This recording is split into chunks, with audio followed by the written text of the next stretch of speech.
जय भोले की हर हर महादेव, बम बम भोले। आज मैं आपको शिव की कृपा से करवा चौथ माता की कहानी और कुल सामग्री बताती हूँ किस किस चीज की जरूरत है।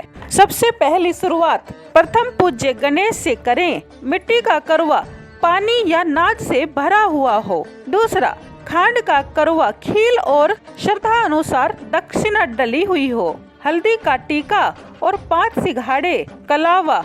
1 लोटा पानी लें। कहानी सुनते वक्त हुकारा जरूर भरें, तभी कहानी सुनने का फल मिलता है। हथेली में बाजरा लें और हुकारा भरते भरते थोड़ा थोड़ा बाजरे के दाने पानी के लोटे में डालते रहें। कहानी सुनने के बाद बचा हुआ बाजरा पीलिए के पल्ले में बांध लें। रात को चांद निकलने पर अर्घ देकर ही व्रत खोलें। अब कहानी सुनिए विनायक बाबा की। एक विनायक बाबा चोटी में चावल कुलिया में दूध लिए फिर रहे थे। कोई मेरी खीर बना दो, कोई मेरी खीर बना दो, सबसे कह रहे थे। और लोग भी कह रहे थे कि बाबा तुम तो बावले हो गए हो, इतने से कि क्या खीर बनेगी। एक बूढ़ी अम्मा को तरस आ गया और वह बोली कि लाओ बाबा मैं बना देती हूँ। उस बूढ़ी अम्मा ने उसी कुलिया में दूध चढ़ा दिया। जो विनायक बाबा के पास चुटकी भर चावल थे वह भी डाल दिए। तो बूढ़ी अम्मा क्या देखती है कि छोटी सी कुलिये का टोकना बन गया। तो माझी ने विनायक बाबा से कहा कि इसी में चलाऊं कैसे। तो विनायक बाबा ने उस माझी से कहा कि आपके पास कुछ भी हो उसी से चला दो। तो माझी ने एक लकीड़ा लिया और उससे चलाने लग गई। वह लकीड़ा चमचे में बदल गया। खीर उफन उफन कर भाग रही थी। फिर खीर बनकर तैयार हो गई। बूढ़ी माझी इंतजार कर रही थी कि विनायक बाबा कहाँ गए।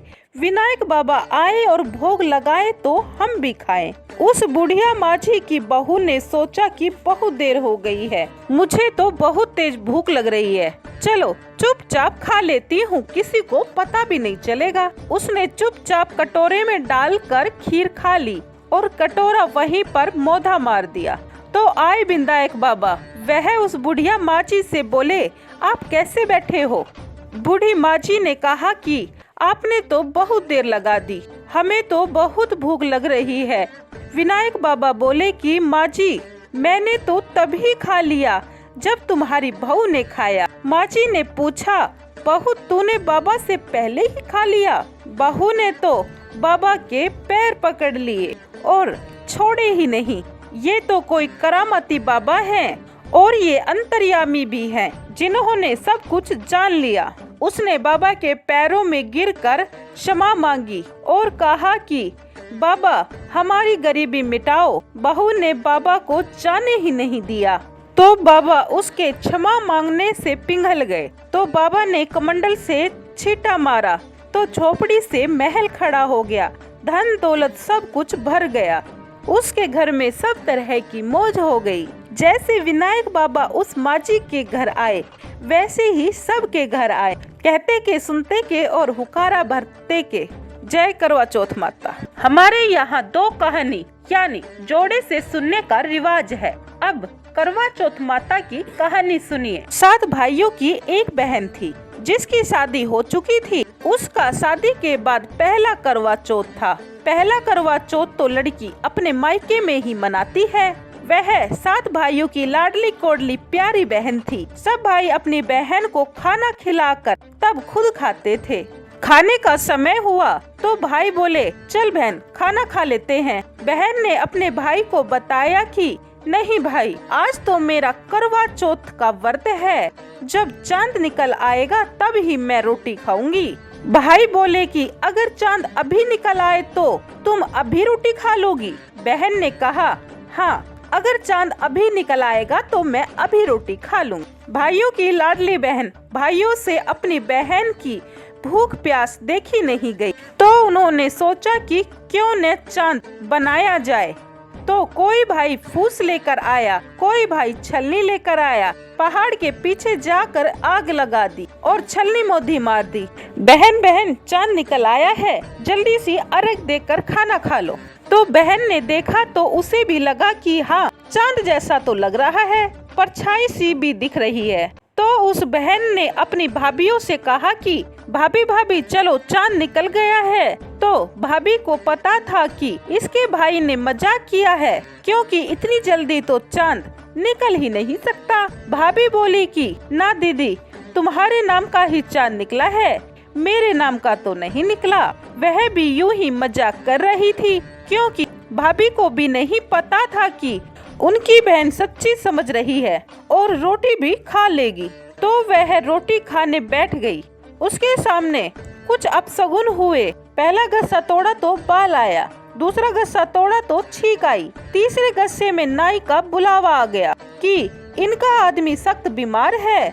बेटी की माँ कहने लगी कि पता नहीं, मुझे कुछ अच्छा नहीं लग रहा। जा बेटी, तुझे रास्ते में झाड़ झंकड़ कोई भी मिले सबकी दुआ लेती जाना। उसने कहा ठीक है माँ। तो वह चलती गई और झाड़ झंकड़ जो भी आए सबके पैर छूकर सभी से आशीर्वाद लेती, लेकिन उसे आशीर्वाद किसी ने भी नहीं दिया। सभी कहने लगे कि तू तो भाइयों की प्यारी है, अधूरा चांद उगावनी, जो अपने आदमी की नहीं हुई वह हमारी क्या होगी। किसी ने भी उसे आशीर्वाद नहीं दिया। सबने ही कहा कि तू तो भाइयों की प्यारी है, तुझे आदमी की परवाह नहीं। फिर भी उसे जो भी मिलता गया वह सबके पैर छूती गई। फिर ससुराल आ गया और वह देखती है कि उसका आदमी मरा पड़ा है।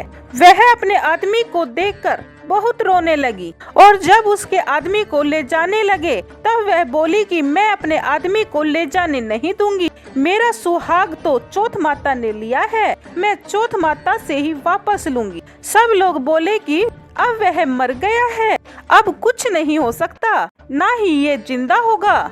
लेकिन उसकी श्रद्धा और विश्वास था कि मैं अपना सुहाग चौथ माता से वापस ले ही लूंगी। वह नहीं मानी और रोने लगी, अपने आदमी के ऊपर गिर गई। फिर उन्होंने गांव से बाहर एक झोपड़ी सी थी, उसे उस कुटिया में जगह दे दी और उसके आदमी को भी वहीं लेटा दिया। वह अपने मरे हुए आदमी को लेकर उस कुटिया में रहने लगी। वह अपने आदमी की खूब सेवा करने लगी और खुद भी नहा धोकर सुबह जल्दी उठकर साफ सफाई कर करवा चौथ माता की खूब सेवा और पूजा पाठ करती।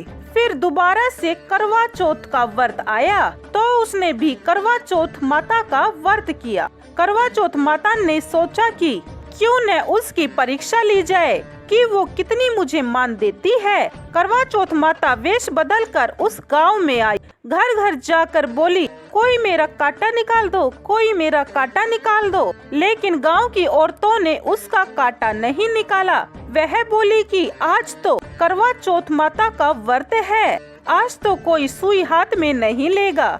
औरतों ने बताया कि माँ जी, आप वहाँ गांव से बाहर चली जाओ, उसे बरादरी से बाहर कर रखा है, वह तुम्हारा कांटा जरूर निकाल देगी, क्योंकि उसका तो सुहाग पहले ही मरा पड़ा है। किसी ने भी माँ जी का कांटा नहीं निकाला।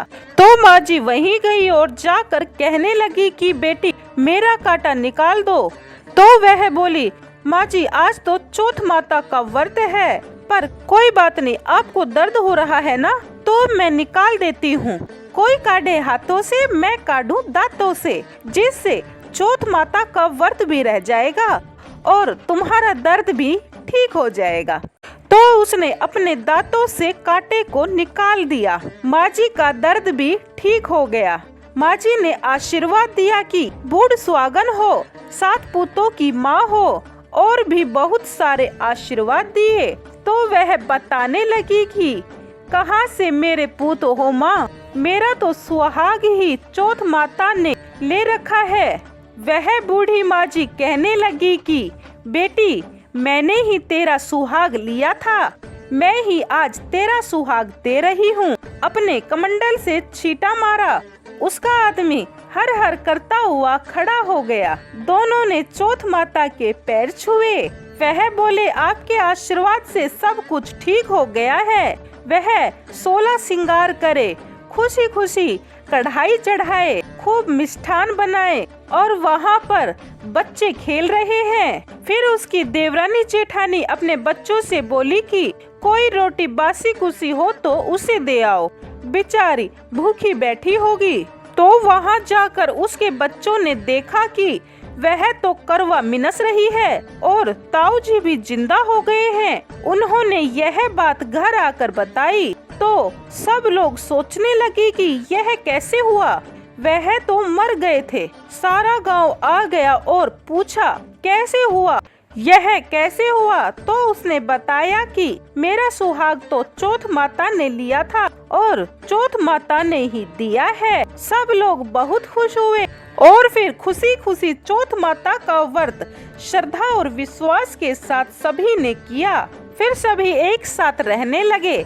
जैसे करवा चौथ माता उसके घर आई, ऐसे ही माता सबके घर आए, कहते के सुनते के और हुकारा भरते के। जय करवा चौथ माता।